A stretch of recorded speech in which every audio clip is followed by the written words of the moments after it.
Anyway, kind of stuff. Yeah. Okay. All right.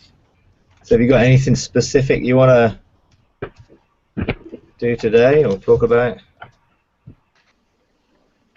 Regina? It was funny. I had actually a question how to pray like in a situation like with Iraq, and I just did the other hangout. It was already asked, so it was really good. Yeah. So, Yeah. There's been quite a lot of things around that. You know, what can we do to change world affairs, or how do we affect the things that are going on in other nations? And you know, I think it comes down to you need to have a mandate from God to do whatever you do. And I think just because we can see something doesn't mean we have the authority to change something. Now, I remember when Ian was here, when we had a conference with him, it was when the riots and things were going on in London and spreading over here. And so we felt, actually, this is in our nation, we have the authority here to deal with that. So we went to the courts corporately, and the whole rioting stopped really quickly, you know. But we knew that we had authority to do it because we stood identificationally with our nation and accepted being able to stand in the place of those that were doing those things and identify. But you know, if you're not from Syria or in Syria or in wherever the other places are and the different things are going on, you really need to know clearly that you're authorized to deal with that. It has to be within your sphere of government, or God would give you a direct mandate to do something. I wouldn't particularly look to tackle anything that I wasn't authorized to do. yeah. You know, and I think just because we can see something going on doesn't mean that we're authorized to deal with it. You know, there are, and we don't know what has already been organized and decreed. You know, what limits have already been put on what have been done by those that can deal with that. You know, there are, you know, increasing levels of authority in those things, right up to the Galactic Council, that are designed to put boundaries over what can and can't be done. So they met in February, and I assume that they've already put certain boundaries on certain things. So can I put extra boundaries? Did they not see those things at the time? I mean, I haven't got the answers to that. I wasn't there, so I don't know. Yeah. There is one of the chancellor's houses of the chief chancellors, which is the affairs of nations, and there's an actual place. And I know I was talking to someone on Thursday who's actually been there, and they began to interact there with some people who were engaging in that. But you know, we're sort of in our infancy of understanding some of the of how we begin to affect those things, and if there are legal things that the enemy has, unless we see those legal things removed, then we have no authority to stop him. And if you think, you know, Jesus didn't say to Peter, "Oh, Satan has desired to sift you, and I've told him he can't." He basically said, "No, Satan has desired to sift you, but I've prayed that your faith will not fail." And so there was a legal right that Satan had to sift Peter, and Jesus could not overturn that legal right. Now, ultimately, he gave Peter the opportunity of putting that legal right, if you like, when he rescinded the 3 denials that Peter gave, and gave him an opportunity of saying yes 3 times. You know, so there was something that was done to put right what had been done wrongly. But you know, if there are legal rights that the enemy has within that nation, then we have to deal with the legal rights, and you have to have authority to be able to deal with that. And therefore, the Christians that are in that nation, or those that have been assigned authority over those nations, that they will have the legal rights, but I don't know whether they are operating in any of this sort of level of authority yet. So I think the key is not to get caught up in the fear and of it all, but to realize that, if we are not operating in that level of authority, then in a general sense, the things we can be doing is not to allow those things into our nation, and setting the boundary stones for our nation and the different nations that we live in, to operate in kingdom authority there. But even with that, you still have to have the mandate from God to do things. I think interceding in the old way will cause people to get into difficulty if they're trying to deal with these things by just praying against certain principalities and powers and things that they're under. Unless they've come above them and are operating in a higher level of authority, then they're going to be, find it difficult. Is my view on those things. And it's so easy to act out of the compassion of our soul when we see terrible things operating and happening.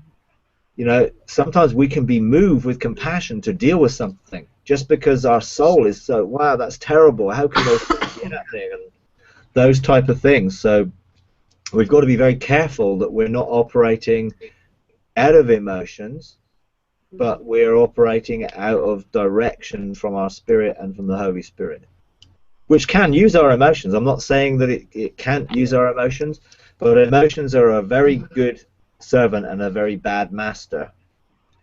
And if they're directing us, they can lead us into difficult situations. And, do you remember when the Americans were going to bomb Syria, and the Pope called a day of prayer globally? Yeah. At that point, I don't carry a mandate for Syria, but the Lord said to me to fast that day with that church, with that denomination, and to engage in heaven in praying for Syria. At the lunchtime, there was actually something going on at a local church, and it was a good event. It was just the kind of event where you could soak and you could do that kind of stuff. And at lunchtime, he said to me, I want you to go off and just separate yourself for an hour and just engage. And when I engaged, it was really interesting. I knew the entire Catholic Church had been called to pray and fast that day. And so I just did what the Lord told me to do. And when I actually engaged heaven, I realized there were probably tens of thousands of other intercessors there, not hundreds of thousands, not millions, but tens of thousands who picked up the mandate and were standing with the Catholic Church as they fasted and prayed.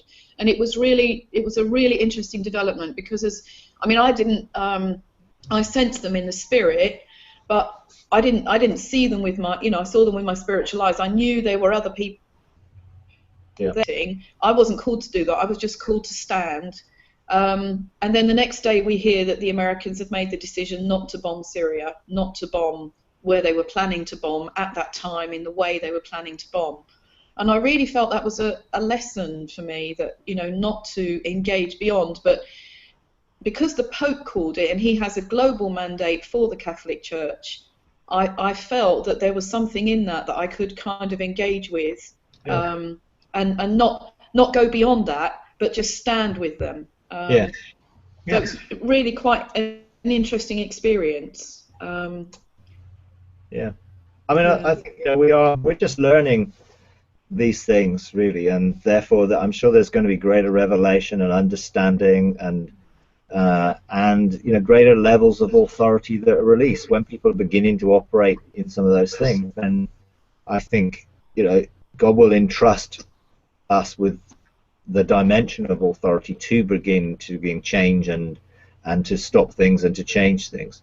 But it's not as simple and straightforward as just, okay, well, you just go and do this. I mean, there are so many different levels of government, and we need to make sure that we're all cooperating together. You don't want 4 different sort of court systems all operating independently. They all have to operate according to the Father's heart. And the Father's heart in things we have to discern, because if we just look at it with our natural eyes, we can make a decision and a conclusion that, oh well, that's all wrong. And sometimes God is in some of the situations and circumstances and the bigger picture we don't see. And so having a bigger view and a bigger picture of what's going on will come, I think, to those who are operating in greater dimensions of government. You know, it's so easy just to look at something and think, oh, well, I understand that, when you don't see the bigger picture. And so many times in lots of situations, I've had to ask for revelation, particularly when ministering to people. Do I minister to remove this issue from them, or do I minister to help them through this issue? You know, and to stand with them and support them, because God is actually using this issue to train and teach them.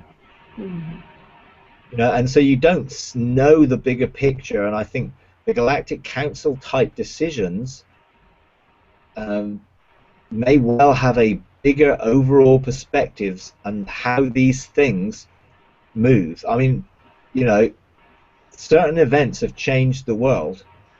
You know, like 9/11 and different things, they've changed the world.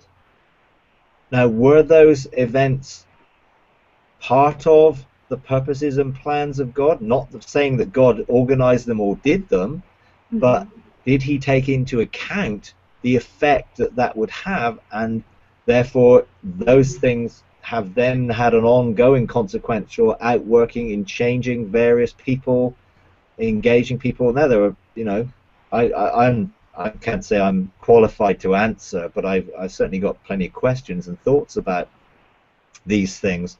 And the more I'm beginning to engage in different levels of kingdom authority, the more I'm seeing that it's not as simple as what people think. Yeah, but there we go. So yeah. Yeah, that's kind of really interesting. I was kind of really the only thing I was doing in the last week, just kind of, Lord, give kind of like fall encounters for those who really do this cool stuff. But then I read this morning, I think Rick Joyner sent it out, and I thought, yeah, I mean, I guess he has enough insight not to kind of call people for this old way of prayer, but like it was sent, I didn't feel too much discernment in it. Yeah, so I thought I would like to ask, and then I listened actually to the hangout where he just answered it. It was so amazing. I thought. Well, you know, sometimes these things, sometimes there's an atmosphere that goes around that, because of social media and the way media gets things around the world, Yeah. people can just be affected by those atmospheres. Right. Yeah. Really. And I think it's the effects of those atmospheres that we must make sure that we don't come under, because anything that induces fear is going to put us in a situation where the enemy has access to our lives. You know, because fear always empowers the enemy. And so we've got to make sure that we don't operate in fear ever, but we respond in accordance to God's purpose and what God authorizes us to do. You know, and that is a definite authorization or a mandate that we need to get. You know, we can't just assume. You know, it's okay, and it's not wrong in proactively seeking, God, have you a mandate for this situation for me to be involved in, and specifically seek for a mandate. If we don't get one, certainly don't act. You know, because things that do move us in our heart, you know, and those things that connect with the desires of our heart should cause us to proactively seek for a strategy or a mandate for doing something, because our hearts are moved. But we must be very careful that it's only never stepping outside of that which God reveals. I think so. Yeah.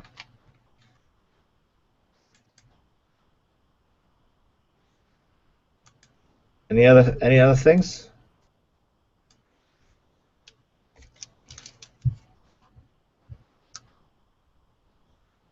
something, James? Regina, do you want to ask any other questions? Yeah, I'll just ask the same. So Oh, sorry. Yeah, so it doesn't matter. So if something is just burning, I have also another question, which I would like to ask. Yeah. So I followed most as I could this advice to kind of engage with the art, and I guess I'm still there, very much in the beginning, but still I press in and pursue, and I also sense a lot sometimes around like reverence and stuff. And interestingly, this morning when I was kind of spending quite a time, suddenly I felt again this engage into the ego.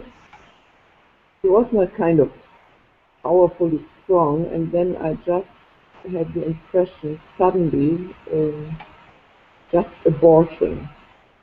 Could this be a kind of delivery of a mandate?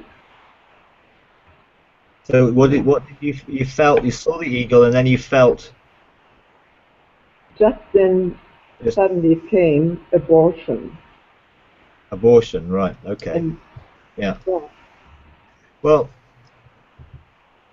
so the how eagle, should I continue with that? This is a question. I just, yeah, yeah. Well, what I would do in that yeah. situation, when something like that happens, you're looking to engage with something around the heart of God, um, and you get that thought, or you get that word, or you get something that gets dropped into your heart. Then, yeah, I would then look at what is God's perspective for that. So I'm going to look into what was, look into what is God saying. Is He giving me a mandate, therefore, to engage that? If so, then I need to certainly get His heart and perspective on it. So I will begin to meditate and cultivate that desire around that word or that thought, and begin to just look into it deeper into God. Um, and what, because there could be so many different ways in which God would want you to be involved in that, and I couldn't even put ideas onto that, because there's so many things that just come into my mind right now that it could be to do with. That's why we need to go back then and begin to cultivate a desire out of God's heart and start to resonate with Him, start to come into an alignment with what specifically He's calling you to do in that area. Because once then you look into that, then you then can begin to minister out of that with authority from your mountain. But you need to know what it is, because that is such, that word can mean so many different things, and that's why it's so important to take the time to cultivate the desire for those things, and that's really where often we get a word and then we would just, oh right, I need to do something about this. And no, what we need to do is look into Him, look from His perspective. You've seen the eagle bringing this, which is a higher level perspective, so it's going to look down maybe on that from an apostolic viewpoint of a blueprint for something that may be one of your mountains that God is revealing to you, that you have authority in dealing with an aspect to do with that. But that's what you do, is you ask God, give me revelation. I want to see my heart's desires in this aligned with yours, and then out of that will come further clarity, if you like, about what it specifically means for you. And I would do that with everything. Just spend more time. I'd probably spend 90% to 10% cultivating desire and finding the mandates, to the 10% actually then releasing them. Because the releasing them is really easy. Actually getting the mandate in the first place and making sure your heart is aligned with God and making sure you see it from His perspective, You know, are you supposed to administer the kingly perspective to bring order into something? Are you supposed to bring the prophetic perspective, which will be decreeing the word of God for what that will be in the future? You know, are you supposed to operate in the priestly function? Actually, it may be about, okay, am I called to do something practical, to align where people have suffered from this? So is this a ministry area that I'm calling to be called into, in terms of could be maybe lie busting people from that particular background who've suffered that, or any other things? There's so many different things. The more time we spend looking into the four faces of God and stepping into the four faces of God around the ark, the easier it is to begin to see from the specific perspective that will release to us, so we're clear of what we're supposed to do with it. You know, and that can take some time. You know, but it's well worth spending the time, because that then, you know, authorizes you, because you begin to carry something in your heart which will authorize you to bring government out of it. So, yeah.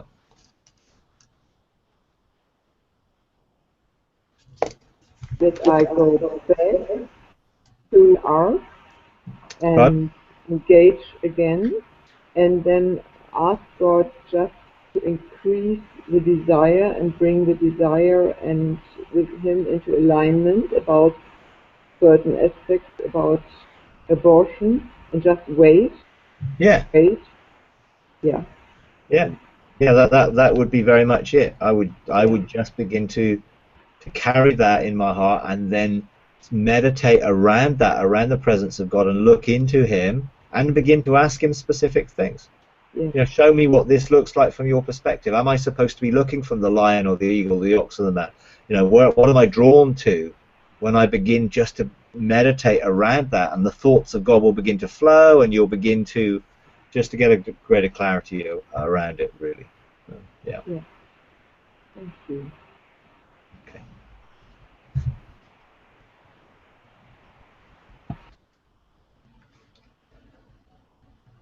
Okay, so have you got anything, Jane? Sorry, I'm just unmuting myself. Well, yeah, I mean, just following on from what Regina was saying there, I mean, I think what I've found really helpful is actually working with other people and being on team if you're doing that, if people are in the same place as you in terms of understanding. And because I'm working with a number of people here, and some of us are prophetic, some are apostolic, some are more pastoral, some are very practical, and so that just really helps us to be clear, if God gives us a mandate, really what we're supposed to be doing in each of, you know, as we're doing it.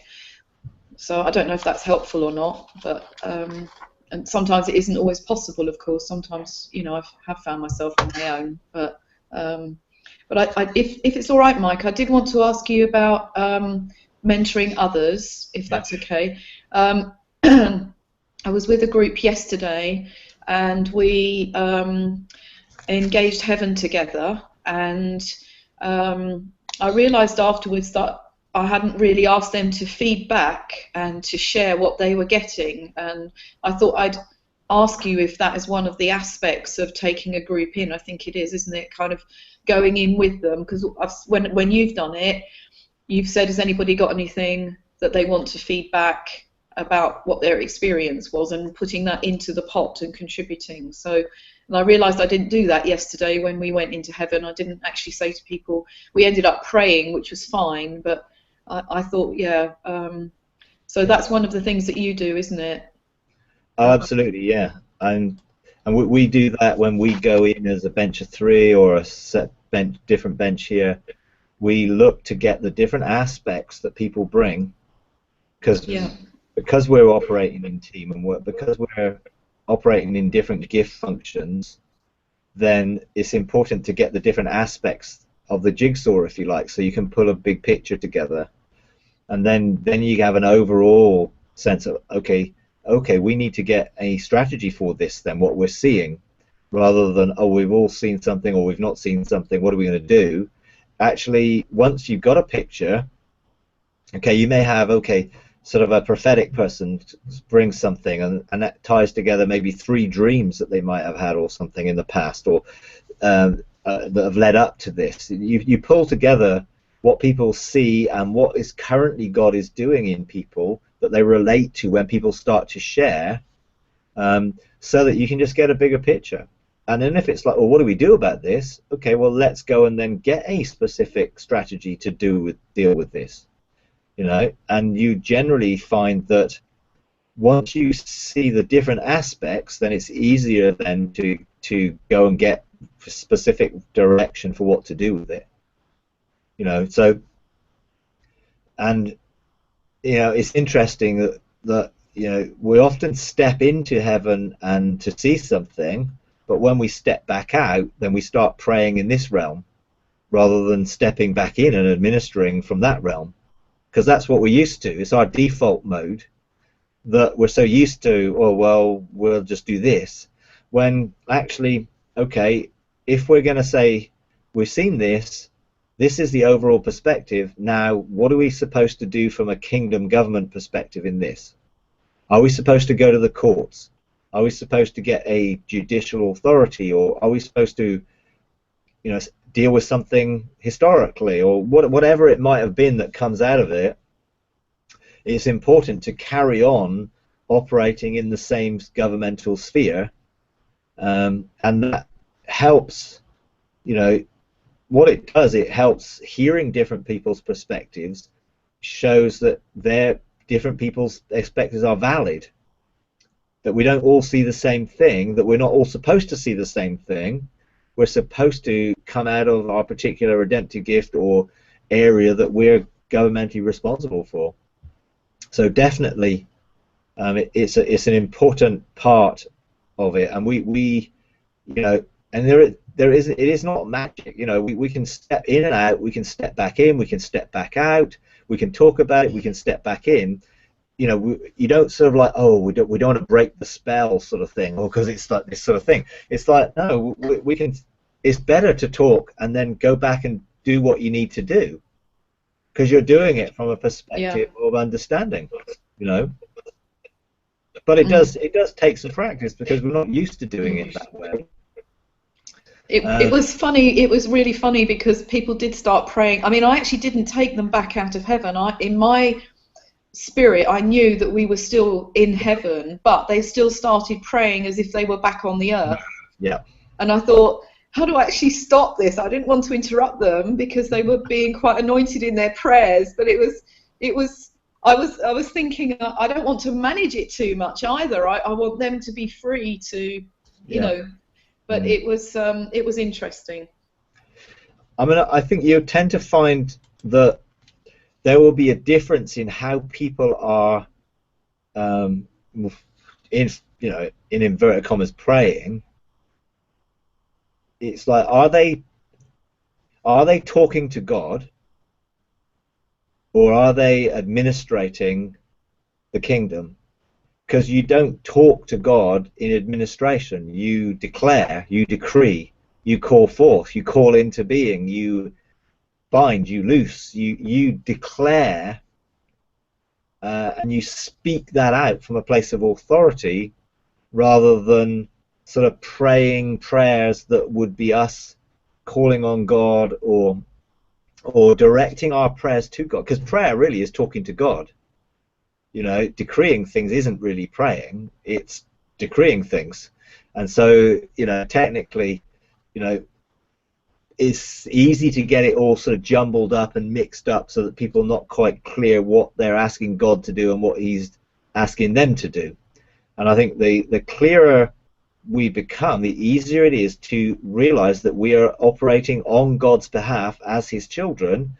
He has authorized us and delegated us authority to deal with it. You know, and so often it's like, you know, I have the same thing. It's like you hear people asking God to do something. He's basically saying, well, why are you asking me?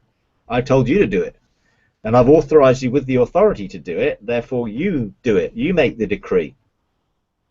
You know, but you know, again, it's a learning process, and you know, God is not, you know, God is always smiling, so he's not offended that we're learning, and he's not disciplining us in it. He just wants to help us and train us. And so sometimes it's helpful to point out, actually, let's actually do a what do you call it, a feedback or an evaluation of what we just did. And okay, when you were praying like this or speaking like this, what was in your thoughts while you were doing that? And ask the questions. You know, create the culture of honor that enables us to learn and to grow without accusation or condemnation, but just by asking questions and trying to see the question, then bring out the understanding that then people, oh yeah, oh right, yeah, I was thinking this or I was thinking that, rather than, oh no, I didn't see myself in a position of governmental authority releasing that from heaven to earth. I was seeing myself here asking God to do something. Well, that will be helpful just to, you know, evaluate and see where people were thinking, because you were obviously thinking, well, we're still in the realms of heaven, but not necessarily everyone was. And so it's good to feedback and it's good to evaluate, you know, by just asking questions to get an understanding, because that you don't even have to necessarily pass comment on the answers. You just allow the answers to speak for themselves so that we can see, you know, what is it that we're doing. Yeah. Is this still coming from an old perspective, or a mixture, or a new one? You know, and mostly it's a mixture.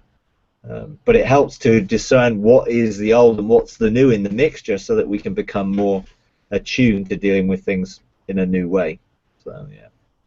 That is really helpful, Mike. Thank you. That's really good. I'll definitely do that next time. Yeah, you know, some of these things, it is a learning experience, you know, and if we see it as a learning experience, then there is no guilt or condemnation for getting it wrong, because we're not getting it wrong, we're just learning. And so Yes. we're learning to take stepping stones towards embracing a totally different way of doing things, and along the way there'll be things we learn about that, which will be very helpful. So yeah. Thank you. Thanks.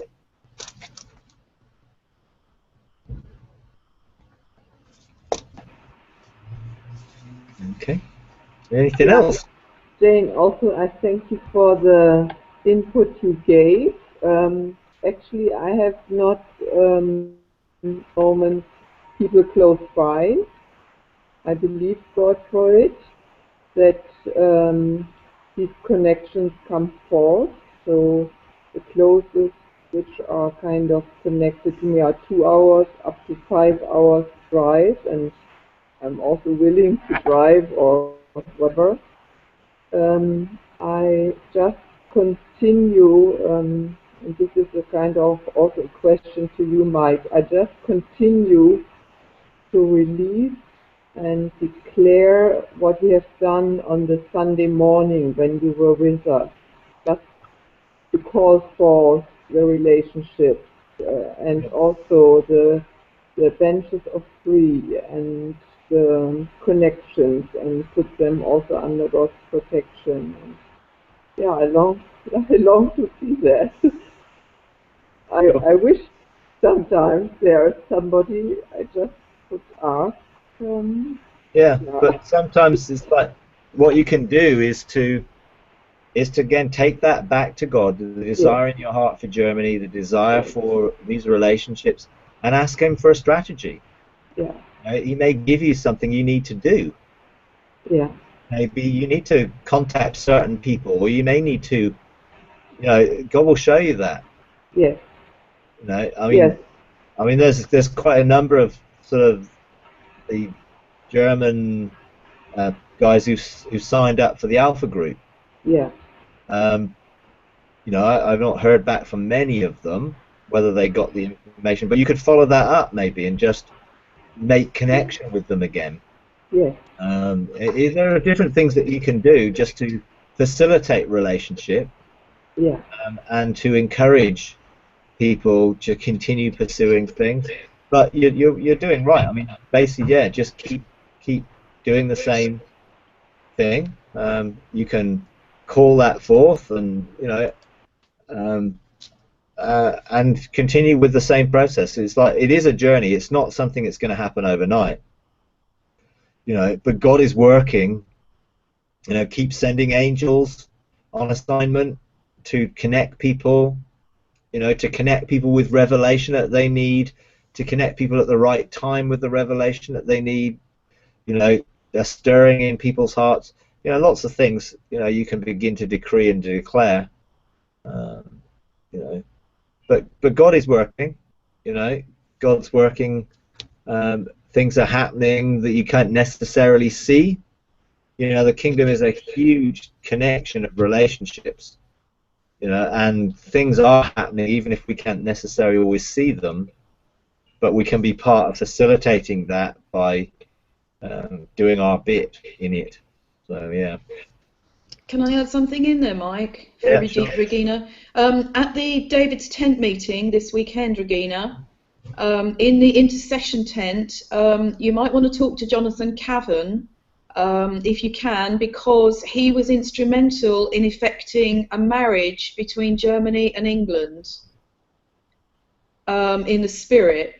And although he's processing that at the moment, and I asked him if he would send me details of it because I wasn't there, but there were a number of German people there who engaged with him on that. I don't know who they were exactly, but it might just be worth connecting with him and finding out exactly what the Lord did there, and whether or not that might be the beginning of something to connect people in Germany with people in England within this scenario, which is quite unusual. So it might be worth emailing Jonathan and saying, I heard that, and could you give me a few more details? Yeah. Yeah, that's encouraging, Jane. I actually talked to him at the Ian Clayton conference, and Yeah. he was so excited to actually meet me because I'm translating his book. And so I wanted actually to visit them, but I think they were both, especially the wife, quite tired. He mentioned already something, and I will stay close to get what he wanted to share actually when I would have visited them. And yeah, it's encouraging. Yeah, thank you so much.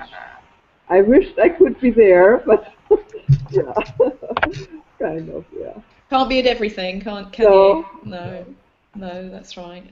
Yeah. Good, excellent. But that's an illustration.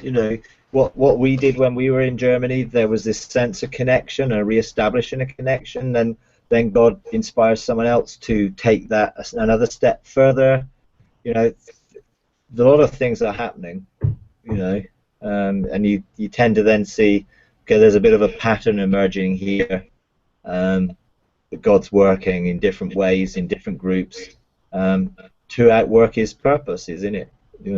Definitely. So, yeah.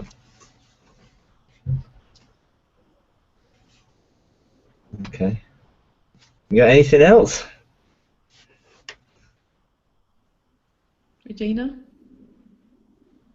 I've just got one question if Regina hasn't. Yeah, go on, carry on. I had a really interesting experience. One of the pen drives I picked up at the Ian Clayton conference in Cardiff was The Spirit of Wisdom, his teaching on that, which is 3 sessions. And I'd already had some experiences with wisdom, where I think I mentioned before.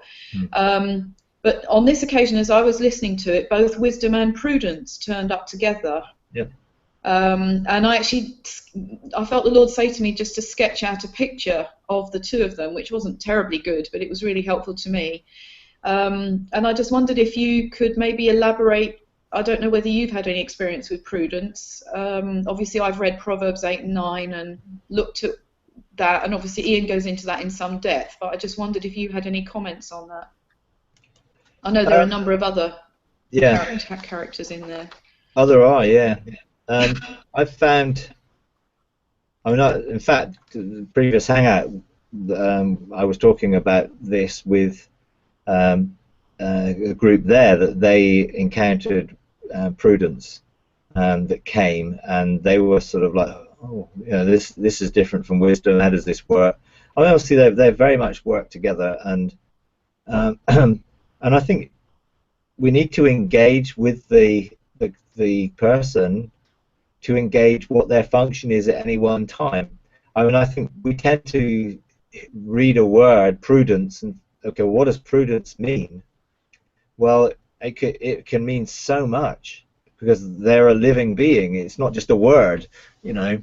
I mean, being prudent, you know, is not for me what prudence is as a being, but it is helpful to engage prudence to understand I find wisdom gives me direction and protocol in government, and that's very protocol based for me, and insight into the governmental structures. You know, she's calling to the sons of men to equip us in rulership. Prudence is much more about, seemingly when I've engaged, is about the heart behind it, the not so much as the how that you, or the what do you do, but the how, the how that it comes out of the heart. But that's just my personal experience with it. I think, again, a lot of these things come down to the personal encounter you had. What was the revelation that you received, and was that revelation specific for understanding a particular area? Because I found that they're so multifaceted and multicolored that they can engage you in one area and seemingly look like this or engaging that way, and then in another area they will seemingly be different, although they're the same, but they're trying to reveal something differently about a particular area or a particular governmental sphere or something like that. And therefore the encounters we have are symbolic for a meaning that we need to get. You know, it's okay if you're talking to Prudence and Prudence said, I am here to do this today, then it's very clear because she's telling you what it is that you're here to do. But if you're then just meeting and you're having some sort of encounter which is around something, a background or a color or a place, then it's really understanding, well, what was that about? You know, was it a encounter which was very specific to something?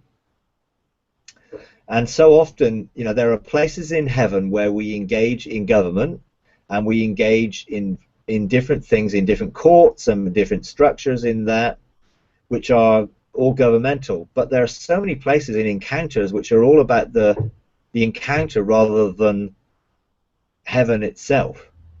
And the encounter is what matters, because the encounter is a thing in itself. And sometimes it's like, is the encounter a parable in which there is an overall meaning to the encounter which we need to draw, or is the encounter an allegory which all the different bits of the encounter have a meaning?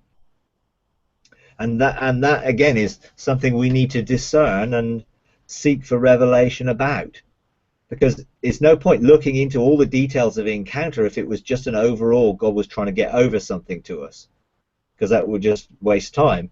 If no, the details matter, and some of the specific details actually are indicating something within what he's trying to say, then obviously the details are important. And I think, again, once we've journaled it or written it down in some way, then it's easier then to go back to it and to talk to God about it, and then to use what we've written or drawn as a doorway back into it, if it's for that. If it was very specific and it was an encounter which was a symbolic encounter to teach us something or to engage us in some way, then stepping back into it may not be possible. And that's exactly what I was talking to about a group earlier. They had a really amazing, four of them stepped in together into this amazing sort of encounter experience. But I having heard them share it, it was almost like, okay, because they were asking me, well, where is this in heaven? Have you seen this place? And I'm like, nope, not seen that place. But it became very apparent that it actually wasn't about a specific place in heaven. It was about the encounter which led them into revelation of something, rather than, oh, here's a place I can go back to over and over again. So a lot of these things are discernment and seeking for ongoing revelation and encouragement in it. And again, I'm much more inclined now to encourage people to go back into that process. Like for you, okay, you drew wisdom, you drew prudence.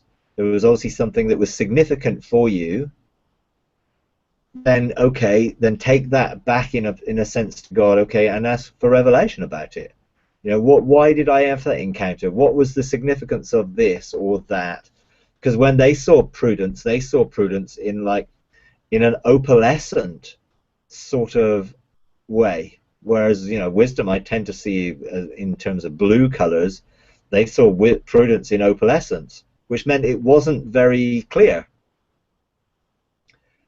So in that in itself is a clue. This is not something which was really, really clear. So does that mean that I need to pursue deeper revelation about it? Because again, it may be that actually it's the pursuit that God's looking for. That you're willing to pursue and go deeper because it wasn't clear. Rather than, oh, I don't really understand that, I'm just going to leave it. So I think a lot of these things are very personal, and they're designed to be very personal for us. And so the general principles that, yeah, you read Proverbs 8, you read Proverbs 9, you can see that there are very clear things there about wisdom, and prudence works with wisdom, and there are various angels that are engaged with wisdom in our process of rulership. And in a sense, prudence, if we're going to govern, we need to make sure we're governing from the right heart and from the right motivation and in the right way, not just governing. And I think prudence is one of those angelic beings who helps us with what's behind the rulership and government protocols. That's been my perspective anyway. So. Yeah. In there, I really felt it was a word that prudence was a word to explore, looking at the original meanings and what they meant, but also that as a person, she was someone that I need to get to know for the purpose of governing. So there was a kind of two levels or two parts to the revelation, and also to develop prudence in my own heart, both as a person and as a concept. And start really working on that and keep engaging with her, and understand what that fully means, so that in that aspect I'm really kind of fully rounded. So that's really helpful. Thanks, Mike. Yeah, definitely. Yeah, and I do believe that these things aren't random. When we have these encounters, when we have some, they're not a random encounter. Therefore, there's something significant and something important. Why God would enable you to engage prudence against the spirit of might, or the spirit of knowledge or wisdom or any other angelic being. Prudence was obviously something very significant, and you've really got hold of the truth of it. Actually, there is revelation about what it means, but the person herself, that angelic being, will be able to instruct you or train you or equip you in a way that no one else can, because that's her design. But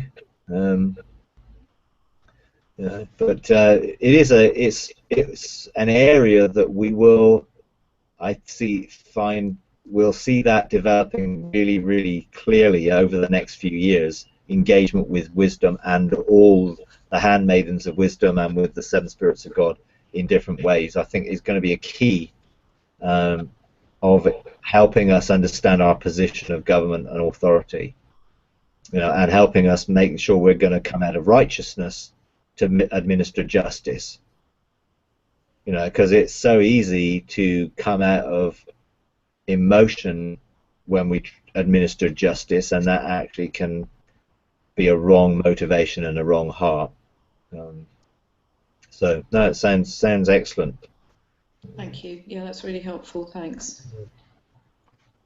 Okay. Right.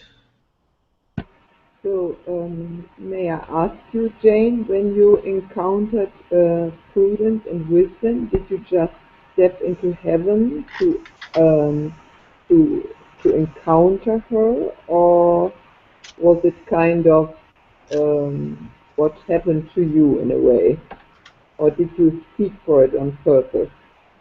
I was exploring, I was listening to the Ian Clayton first talk on his Spirit of Wisdom pen Mm-hmm. drive, MP3, and I was reading my Bible at the same time because he was preaching out of Proverbs 8 and 9 and teaching from that. And I had been exploring that because I'd met Wisdom a few months ago and wanted to, so I knew those passages reasonably well. And then I was involuntarily taken to a place where Wisdom and Prudence were just standing there, and because I'd met Wisdom before, she was familiar, but then Prudence moved out from behind her, and in the verse that I was reading, Prudence came after Wisdom in Proverbs 8, and she moved out from behind her, and they were wearing very similar clothes, but Prudence looked so different, and I got this just kind of woomph that I just needed to get to know her more. So that's how it happened, really. And so that's basically it. But I didn't know what that was for, but it just came out of listening to Ian teaching and reading my Bible at the same time and having time with the Lord, really. Great. Thank you. Okay. Yeah, because the actual verse I think says, I, Wisdom, dwell with Prudence, and so there's a sense where they dwell together, they work together, and then it says, and I find knowledge and discretion. Mm-hmm. So there's something that comes out of those attributes. Again, you have four there to make a window for something to be opened. And just, again, you get those little patterns where two form an arc of manifestation, and then you therefore have four things mentioned there together. And the next verse says, the fear of the Lord is to hate evil, pride and arrogance, and the evil way. And so there's a following on that those working together will definitely be part of the process that prepares us for rulership, because we can't rule with pride and arrogance, because that will lead to a perverted mouth, it says, which means we will begin to say things out of our soul rather than flowing out of our spirit. So I think that there are things there that are going to take us deeper into understanding the whole thing of rulership and how we rule. But that's good, very good. Well, I certainly enjoyed the experience. It was pretty awesome. I really, but it's just so nice. It was almost fun. It was quite overwhelming, but it was really. I mean, we don't have words to describe these experiences, but I would say, it was so enjoyable meeting them. It was really an enjoyable thing, full of joy, full of just delight, really. So it was fun. And I think that's the reality of these encounters. Like you meet some people and you feel certain things around them. You meet others, you feel certain things around them, and it's just like that with angelic beings. They carry something, they have a fragrance, they have a sort of frequency about them that just radiates that. Those sort of emotions, those sort of feelings when you connect. The spirit of the fear of the Lord does not radiate the same things as the spirit of might or the spirit of knowledge or wisdom. They have a different frequency, a different sound, a different fragrance, a different color, that all indicates that they are very individual, and that's what we pick up when we're around them. And so they are real personal experiences, which it's great when you describe them, and it's like, because it's real. These are real things, which is awesome, really. Yeah, excellent. Okay, right, okay. Well,